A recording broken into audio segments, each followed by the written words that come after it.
Hello and welcome back to NoBS. Today we return to talking about the vice presidential candidate for the Democratic Party, none other than Kamala Harris. Kamala has been in the news a lot the last year. She was previously running for president herself, but she quit her campaign last December because she just wasn't cutting it. People didn't like her. She wasn't going to get any votes, so she got out early and just tapped out because, frankly, she's just kind of a shill person who says whatever it takes to get votes. She doesn't have many convictions or beliefs herself.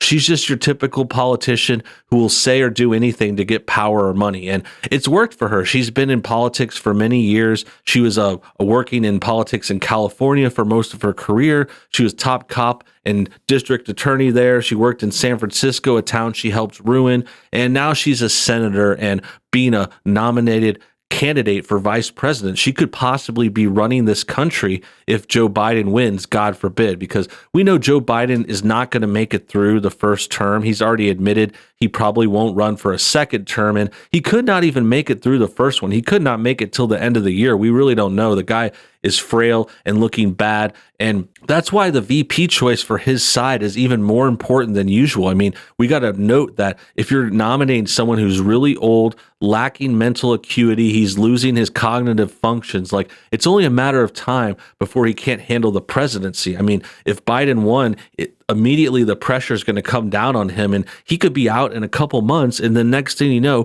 Kamala Harris is the vice president who would step up and take over. So you really got to consider that when you're talking about this issue. You got to consider her career, her path, her ideas, and the bad things she's done, which is why a lot of people have started to criticize Kamala this week. And what's very interesting about that, and what we're going to talk about more today, is the whole defense team has started to come out already. Apparently, if you criticize Kamala, you're going to be called a number of things, which you could probably already guess. I mean, it's typical liberal spin. They'll call you a racist for attacking someone who is a minority. They'll call you a sexist if you attack someone who is a female. And since Kamala is both of those and also a Democrat, she basically has a lot of shields and a lot of protection. And she also has a lot of defenders out there. Like the news media loves her. The media loves a lot of Democrats, but she's like a corporate shill Democrat. So the news stations like CNN, MSNBC, all the biased people in CBS and ABC, like they're all about Kamala.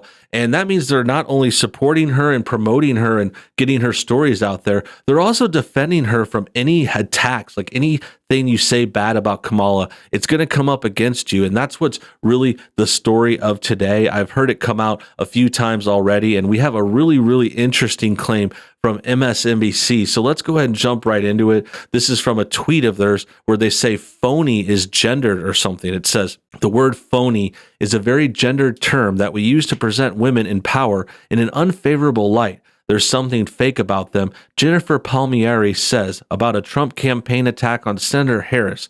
It's a very old trope. Now, right out the gate, this is not making sense at all. I really have no idea where they're getting this from.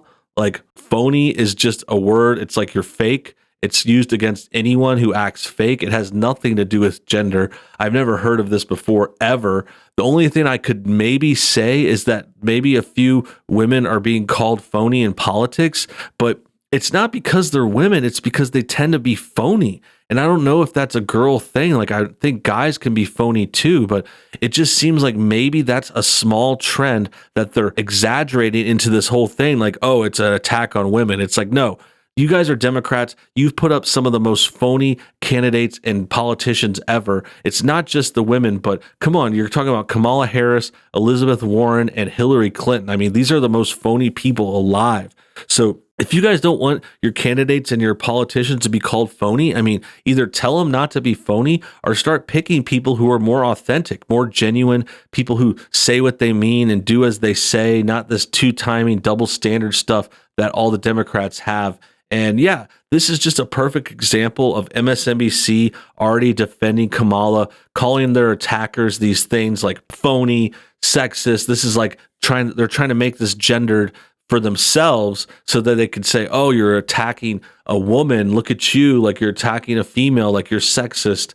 When really it's like, dude, this could be our vice president, likely the president. I mean, I don't think they're going to win, God forbid. But if they do, we really got to consider that. And that's why we need to air all this stuff out now before they actually get into power. We need to talk about it, talk about how terrible Kamala is and how bad and fake she is. Like, I do think it's pretty phony. Like, I'm not like trying to be gendered. I don't care what is between her legs. Like, this has nothing to do with that. And for that matter, I want to bring up the fact that, I mean, what even is gender anyway? Aren't the leftists the ones that say you could be a man, you could be a woman, like nothing has to do with your gender? Like, you could just switch sides. And, I don't understand how all of a sudden now they're like, oh, this is a female, protect her. But it's like, how do we know it's a female? How do we know someone's a male? Like, everything is gender fluid now. So it's funny that they want to bring up the girl guy thing when they're the ones trying to break down that dichotomy. It's just really, really hypocritical. And I think it goes to show they at some point don't really believe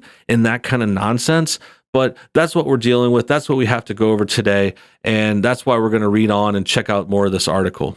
Okay, so apparently this quote and tweet we were talking about leads to an MSNBC video. Let's go ahead and see what they have to say. Well, the Trump campaign and the president have already started talking about Kamala Harris and attacking her, saying that she's someone who they see as radical left. They've been talking about her stances when it comes to immigration, when it comes to fracking, when it comes to healthcare, claiming that she is going to abolish the police. The thing that is interesting here is also that the Trump campaign began their attack on Kamala Harris with a misleading statement. They said that Kamala Harris called Joe Biden a racist, and she never did that. Well, she did go along with that stuff at the debate. She said that Joe Biden was against like school trucking, like busing people to school, like specifically minorities to nicer schools or something. And then Kamala said that got her to school. And she was talking, that was when she got to that creepy, lame quote where she's like, I was that girl. I was the girl that got bused to school. And yeah, she certainly implied that Biden was racist. She also said that she believed Biden's accusers. He's had multiple accusers of misconduct, and Kamala believed them, and now she's working for the guy. It just goes to show how much she'll flip-flop, how little conviction she has. I mean, either she was lying about things before, or she still believes them like she said, and she's just going along with it because she wants to get famous, and she knows that if Biden wins, she'll next be the president very shortly after. So with that said, I'd also like to point out that this is that Yamicha chick, the reporter from PBS. She is like super biased, like the worst of the worst as far as biased reporting. She's also a White House press reporter, if you believe that. I can't believe they would put such a stark liberal to report on the president, but that just makes sense. These liberal news outlets want to get people that'll attack the president. They're not really interested in getting information from the press conferences. They want to try to bash him and make this political. Like, this is not your daddy's news network. This is not the way things used to be back in the day when news reporters were fair and balanced. Like, we've got some of the worst out there. And one of them is this Yamicha chick. And that's the thing. Like, I hear her talk and I don't hear a reporter. I don't hear someone who's trying to deliver facts and talk about the news in a fair and balanced way. Like, all you hear is her supporting Kamala and attacking Trump. Like, she does this every day on the news reports too. Like, we've seen her at the press conferences. I've seen her Twitter. It is just really biased, awful stuff.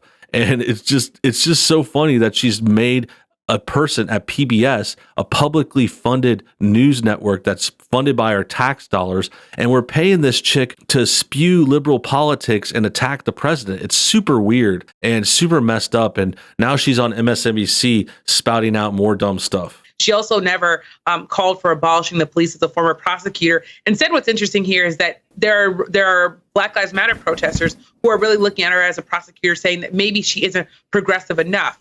The other thing that we should note, of course, is that the president, just in a few minutes of a briefing, called her nasty 3 times, using that really gendered word to describe her and saying that she was disrespectful to Justice Kavanaugh and Joe Biden. So I think what we could expect is that the Trump campaign is going to really be, I think, dirty in this fight. But I think that's part of why President Trump's supporters, frankly, like him. I've talked to so many who say they like his brash brand of politics. Wow. This lady is terrible. And she talks a lot of fast too. Like, she makes no sense. So she said Trump calling her nasty is gendered now. So first it was phony and now it's nasty.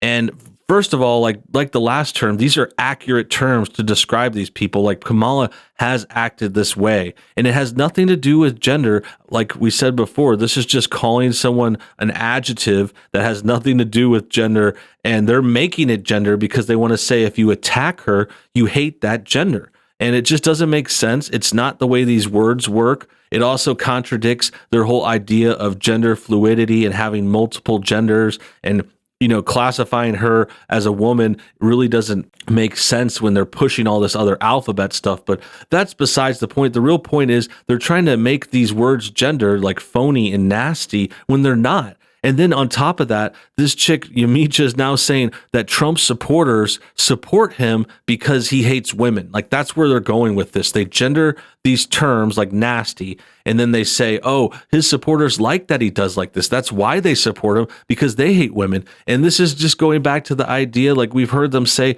all Trump supporters are racist too. Like, this is not new. This is a silly tactic that lost them the election in 2016. And I think it's going to lose them in 2022. If they keep calling everyone sexist and racist, that's not a good look. That's not the way to win things over. Like, that is just the worst strategy ever for the Democrats. And now we've got Yamicha saying it. She's saying not only is Trump using gendered terms that aren't gendered, they're also saying that Trump supporters support him for saying anti-female things, saying we're all anti-female. And it's just not true. Like, we love the ladies. Lots of women support Trump. Lots of beautiful Trump supporters. Trump has a big family filled with lots of strong women, his daughter, his wife, his kids, all kinds of stuff. Like, he's got grandkids. Like, these people are not realistic. They're not being honest. This is misleading propaganda from the media. And it's just messed up that this PBS reporter is getting paid by our tax dollars, and she's just flat out lying. She's lying on TV. She's lying on Twitter. She's making stuff gendered and sexualized and, anti-female when they're really not. And it just goes to show she's not an honest actor. She's not interested in delivering the facts, just like MSNBC isn't interested in being a balanced news network. This is just political theater, and it's gotten to a fever pitch. And I think this goes to show this is actually why they pick someone like Kamala Harris. Like, they want this kind of almost, bulletproof target. They know that if it's a female and a minority, they've got these defense mechanisms they can deploy and use race and gender against the populace, saying you can't critique these people because of their certain identity. But I'm not buying that. I think that's actually anti-equality too. Like, if they really wanted equality, we should be able to treat these females and minorities the same way everyone else is treated. That about wraps things up. I hope you guys enjoyed today's video. Make sure you comment your thoughts on everything below. What do you think about this story, about Kamala Harris, about this reporter Yamicha, and these weird attacks that are trying to make these terms gendered when they're really not? Looking forward to your comments. Also, like this video if you enjoyed it. And until next time, have a great day.